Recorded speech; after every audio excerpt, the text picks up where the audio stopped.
皆さんお元気ですか？関野義晴です。グレジャーニをもう一度。今回は15回です。前回はアンデスの伝統的な祭り、透析戦争に参加しました。バレンチン一家の次男ウィルベルの初陣だったり、あるいは撮影スタッフが敵の軍に捕まったりと見どころがありました。そして今回も祭りです。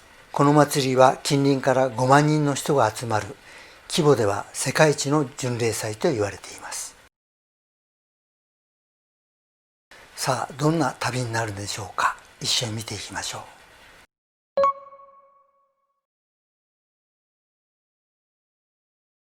チチカカ湖に戻ってきました。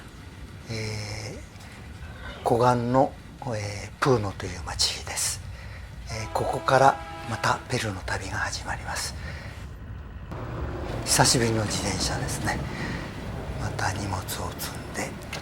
関野さん、調子どうですか？調子わかんない。久しぶりだ。4ヶ月ぶりだ。漕ぎ始めて3日ぐらいちょっと筋肉慣れるの。すごい煙ですけども、まず400キロ先のクスコを目指します。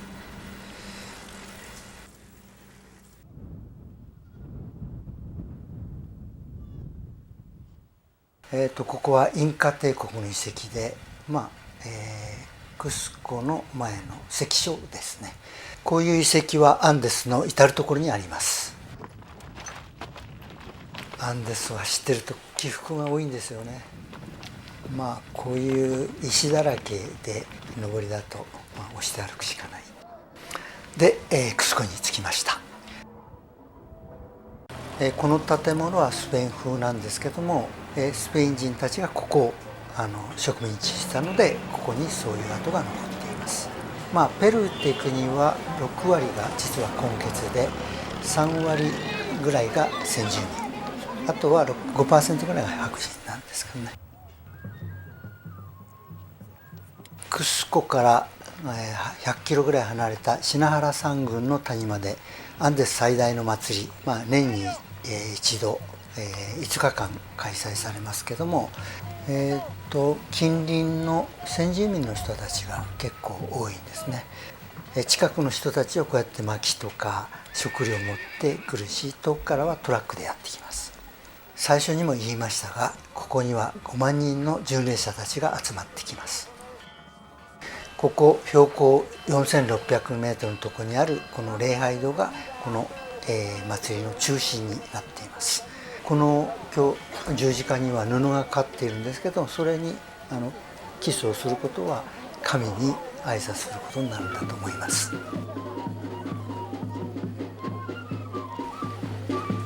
到着した巡礼者たちは民族衣装に着替えて寸劇風のものを演じます。白人と黒人の争いを描いたものだと言われています。この祭りはインカの伝統的な祈りとそれからキリスト教とが融合したものなんです。祭りの初日、1年間礼拝堂で安置していた十字架を5000メートルを超す氷河の上へ運びます。この仕事は村の持ち回りで、実は、一生やるかどうかわからない、名誉ある仕事なんですね。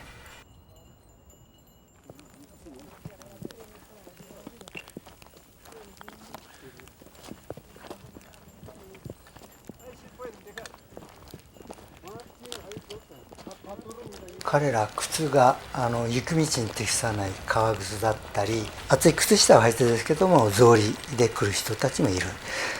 非常に凍傷にかかりやすいんで危ないし、なおかつ滑りやすいんで氷の上で滑って滑落して、死んだ人たちもいるんですね。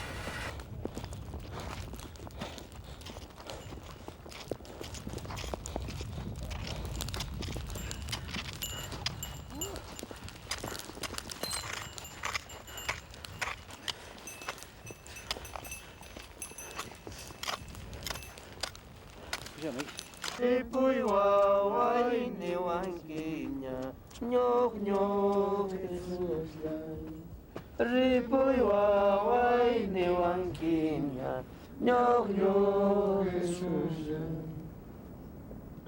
Oyariway ko Dios nilay. Hermanos, quedan invitados a dar vuestras peticiones al Señor, a vuestro Señor Jesucristo. Ya pala kay tayo ko pikiramo familia kunapa kusumah kausay pikanampa. まあ、持ち回りといっても必ずしもやってこないことがあるので、この仕事をやることは非常に誇りなんですね。だから本当に名誉なことなんです。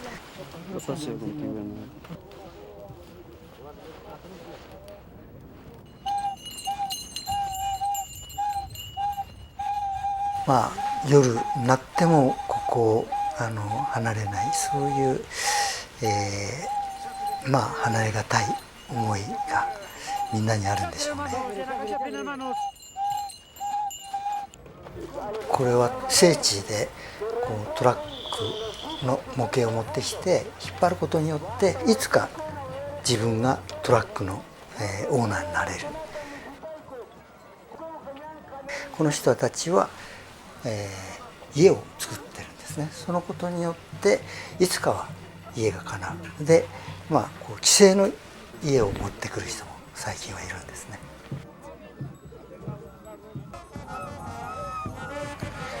こういったことが5日間続きます。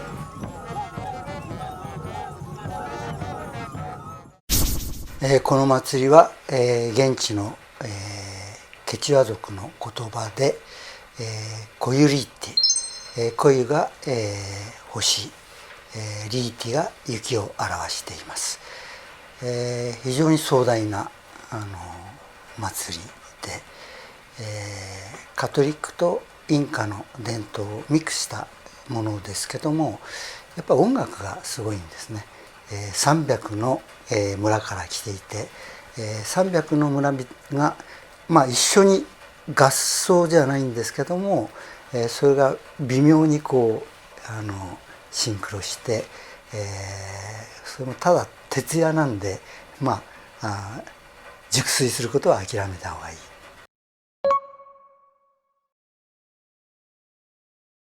まずその一番聖なるものは礼拝堂にある受難像が描かれている、キリスト受難像に描かれている岩なんですけども、翌日から次々と他の5万人の巡礼者たちが登っていくんですけども、335をみんな登って祈って、それを繰り返します。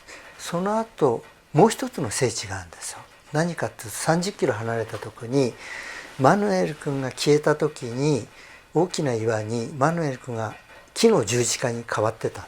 その十字架の木が生えてたところが30キロ離れたところ、そこに向かって徹夜で歩くんですね。で明け方着くんですが、その時に東に向かって祈るんですよ。それは太陽が出てくるんですよ。その時にも一斉にずらーっと並んで楽団が一緒にダーンってこう演奏が始めるんですけどね。まあそういう長い、壮大な祭りなんです。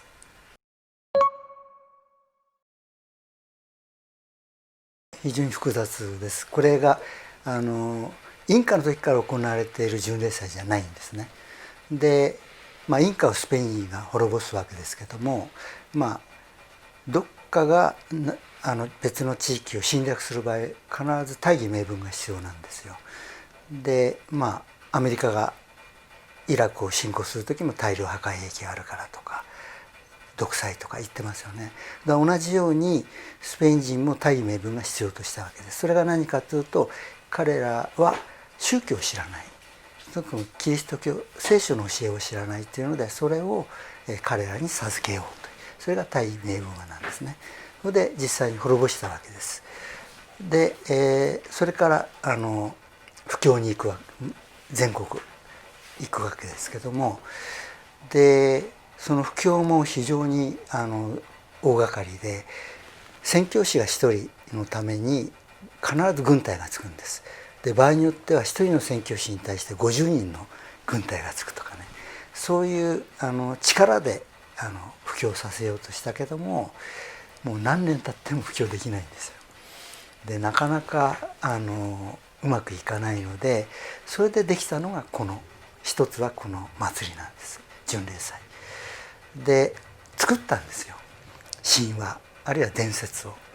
でその伝説にのっとって人々が集まるでこの祭りができた。だからまだ250年50年経ってないですね。インカ滅びしたのもう500年近く前になるわけですから、500年、500年近いんですね。で特にカトリックの場合は、現世ご利益的なところが大きいんですよね。こう行ったら何かいいことがあるっていうね。で、もう一つがやっぱり物見さんですね。やっぱり楽しいんですよ、こういうとこ来るのが。聖なるものとか現世ご利益っていうことに関して言うと、やっぱり聖地が重みがあるわけですよ。ただやっぱりその苦労していった方がなんかご利益あるんじゃないかっていうのはどこでもあるんですね。